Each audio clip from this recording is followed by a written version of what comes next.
The Holocene has ended. What we do now and in the next few years will profoundly affect the next few thousand years.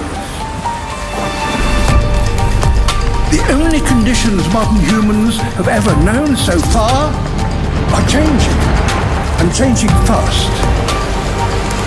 Nothing stays the same on this planet. Everything changes. The Earth is going into one of these jumps, and you don't know what is going to be on the other side of those jumps. The Earth is always jumping.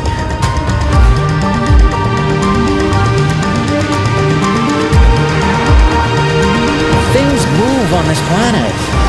Things are not still. Everything is turning.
As it begins to run out of fuel, the sun won't simply fade away to nothing. Its core will collapse, and the extra heat this generates will cause its outer layers to expand.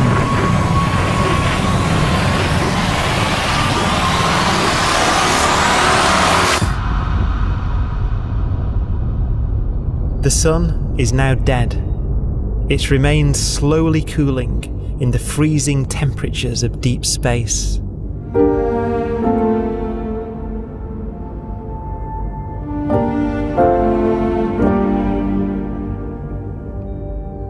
The fate of the sun is the same as for all stars.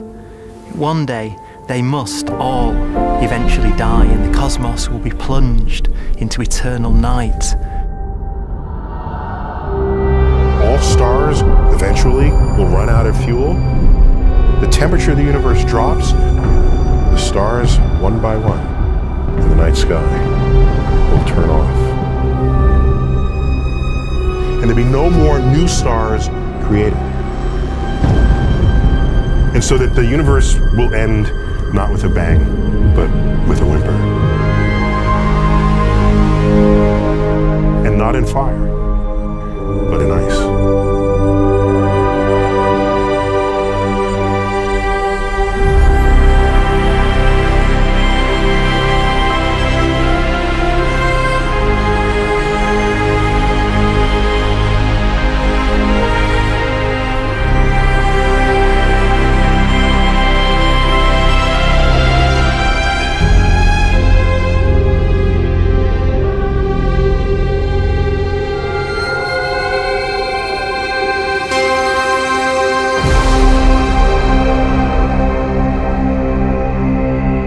With no fuel left to burn, a white dwarf's faint glow comes from the last residual heat from its extinguished furnace.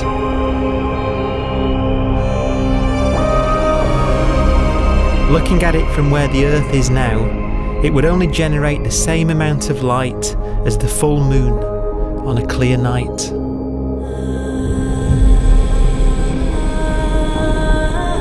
The faint glow of white dwarfs will provide the only illumination in a dark and empty void littered with dead stars and black holes.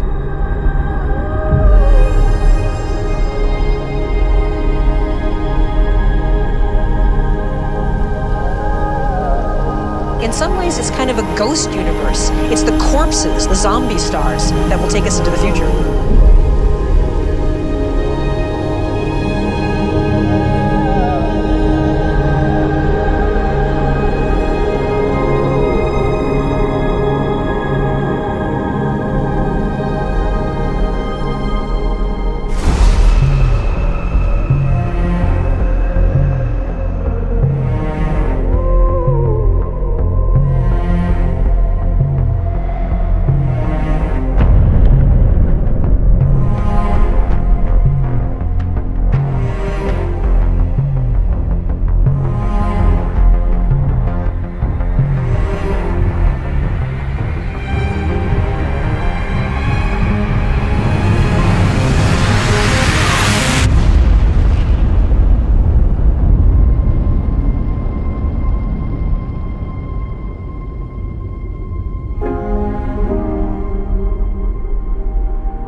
A black dwarf will be the final fate of those last stars.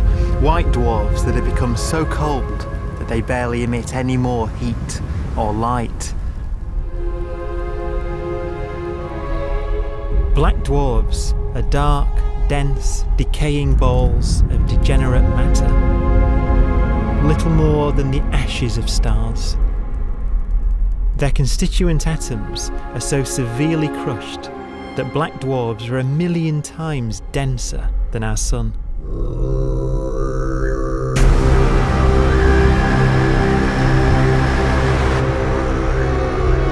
Stars take so long to reach this point, we believe there are currently no black dwarfs in the universe.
We have a pace of life that's based on really the energy available to us now.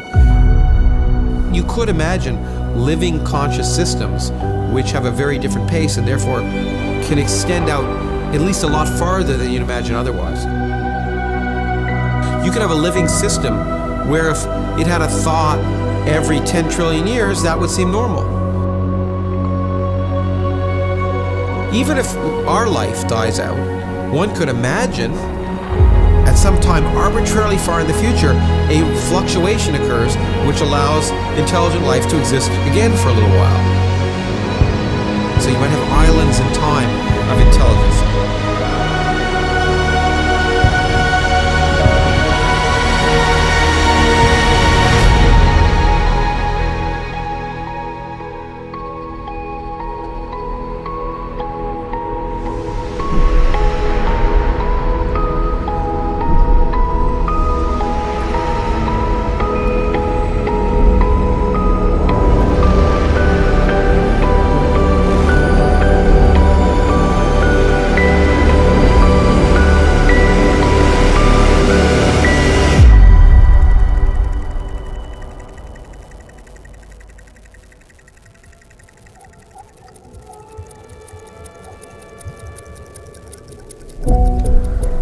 Proton, one of the fundamental building blocks of atomic matter, what makes us up, can just spontaneously fall apart. Any material that evades the pull of a black hole eventually dies away as its protons disintegrate.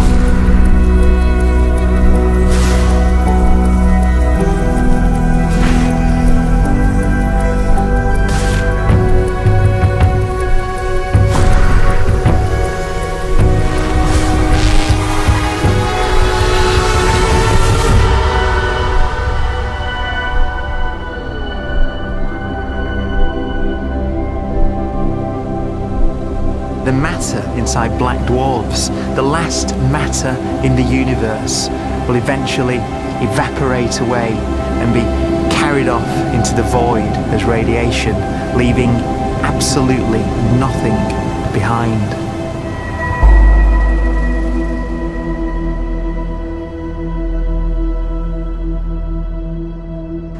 With the black dwarfs gone, there won't be a single atom of matter left.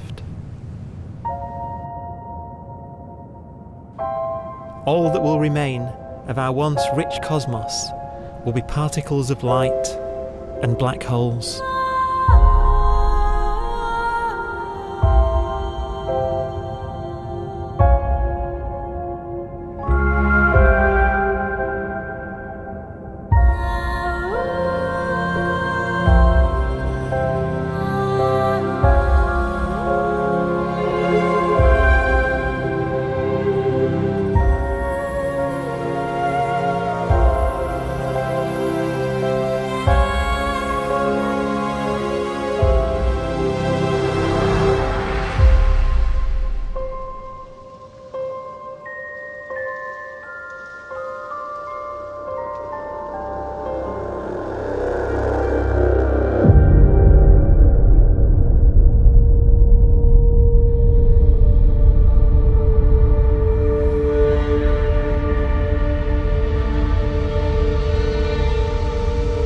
The arrow of time creates a bright window in the universe's adolescence, during which life is possible. But it's a window that doesn't stay open for long. As a fraction of the lifespan of the universe, as measured from its beginning to the evaporation of the last black hole, life, as we know it, is only possible for 1,000th of a billion billionth billion billion billionth billion billion billionth of a percent.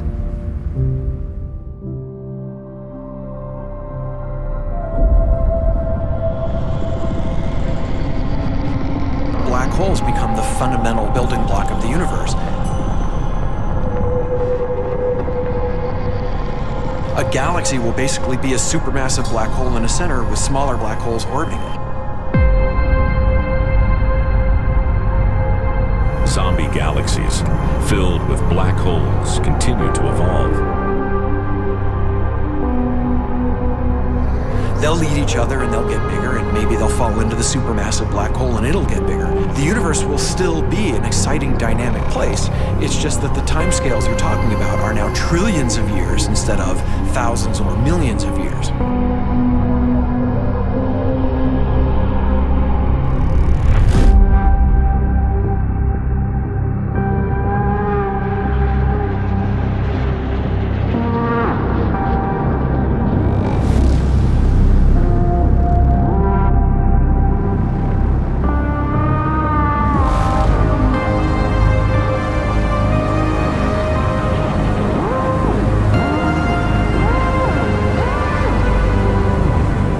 Black holes can bang on space-time like mallets on a drum.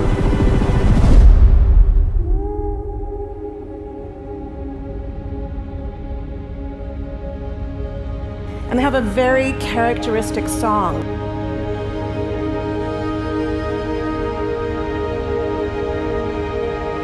Imagine two black holes that have lived a long life together.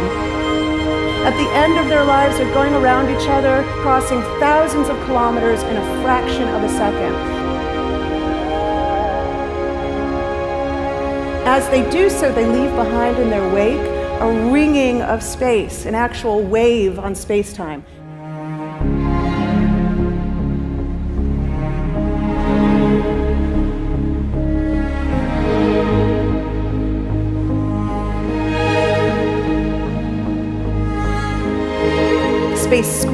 squeezes and stretches as it emanates out from these black holes banging on the universe. Those are the gravitational waves. They are literally the sounds of space ringing. And they will travel out from these black holes at the speed of light as they ring down and coalesce to one spinning, quiet black hole.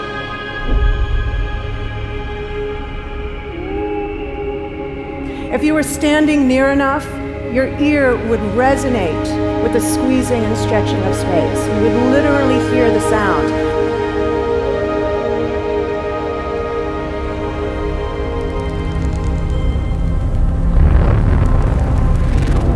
Imagine a lighter black hole falling into a very heavy black hole.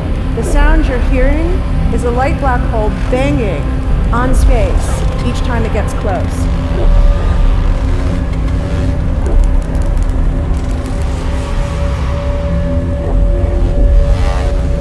As it falls in, it gets faster and it gets louder.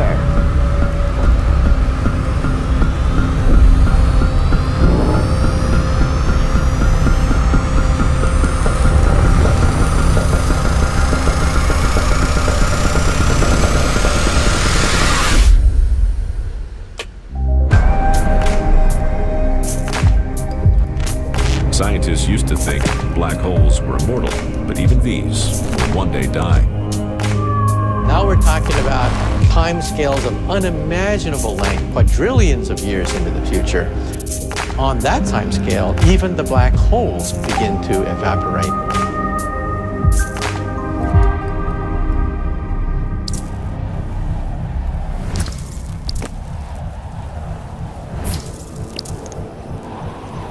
According to quantum mechanics, space is filled with virtual particles, antiparticles, that are constantly materializing in pairs, separating, coming together again, and annihilating each other.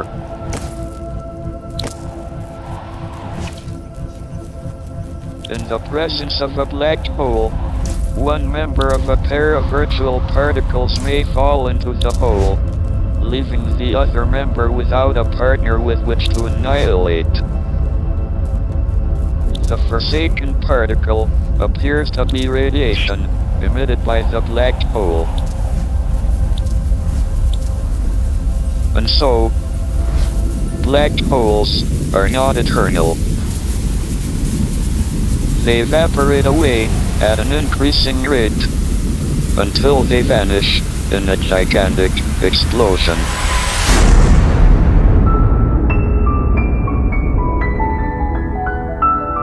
Quantum mechanics has allowed particles and radiation to escape from the ultimate prison, a black hole.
Philosophers and poets have asked the question, will the world end in fire or ice? We can now give an answer.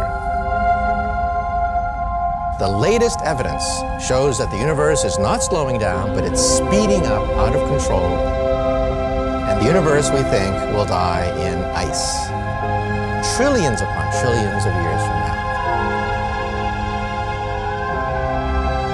Empty space itself has energy. In every little cubic centimeter of space, whether or not there's stuff whether or not there's particles, matter, radiation, or whatever, there is still energy even in the space itself. And this energy, according to Einstein, exerts a push on the universe. What is the weird stuff that's accelerating the universe?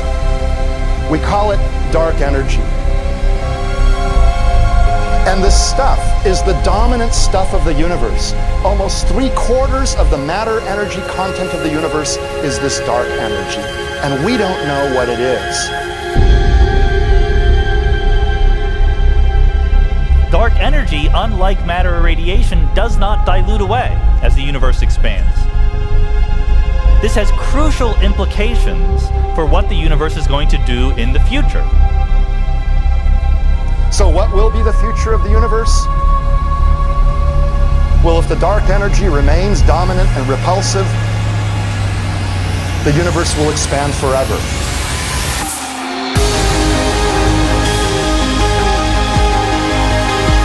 Faster and faster and faster with time. A runaway universe. 70% of the energy of the universe resides in empty space, and we don't understand why. But we do know what will happen.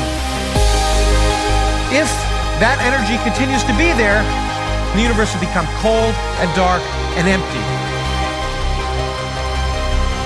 That's the future as it might be. We don't know because we don't yet understand the nature of dark energy. Until we do, we won't know the future. We won't even understand our own origins. And that's why we want to know and study this subject.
Forecast does seem to be for an ever colder, ever emptier universe.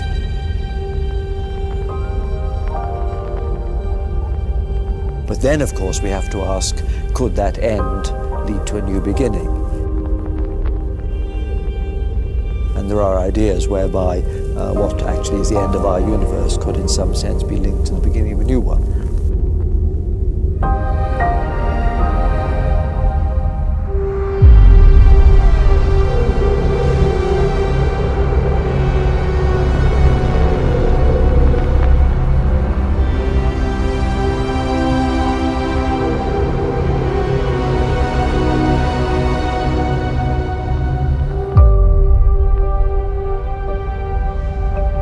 We've worked out the mathematics, the equations. They seem to say that if you have an atom smasher that can concentrate tremendous amounts of energy at a single point, you can perhaps open up a gateway, a baby universe.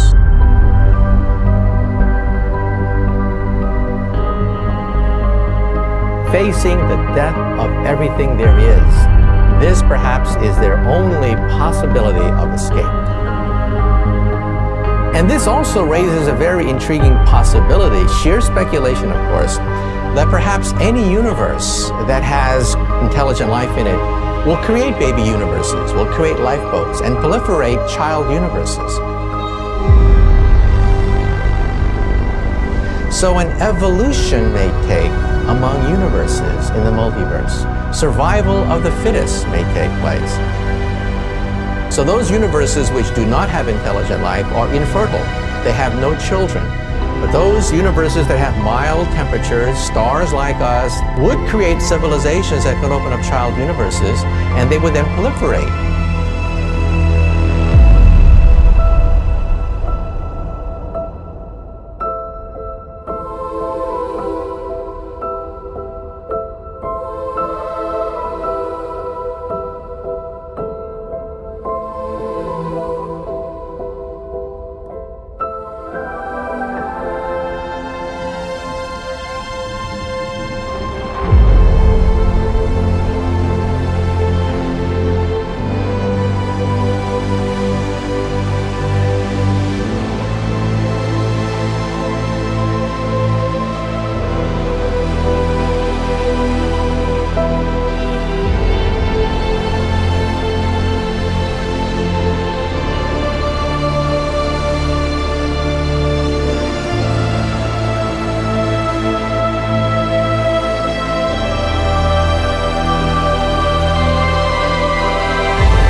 After an unimaginable length of time, even the black holes will have evaporated and the universe will be nothing but a sea of photons gradually tending towards the same temperature as the expansion of the universe cools them towards absolute zero.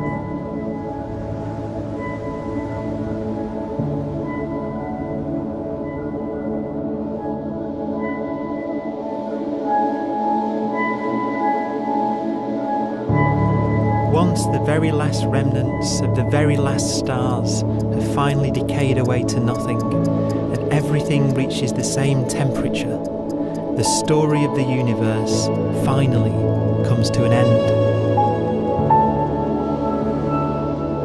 For the first time in its life, the universe will be permanent and unchanging. Entropy finally stops increasing because the cosmos cannot get any more disordered.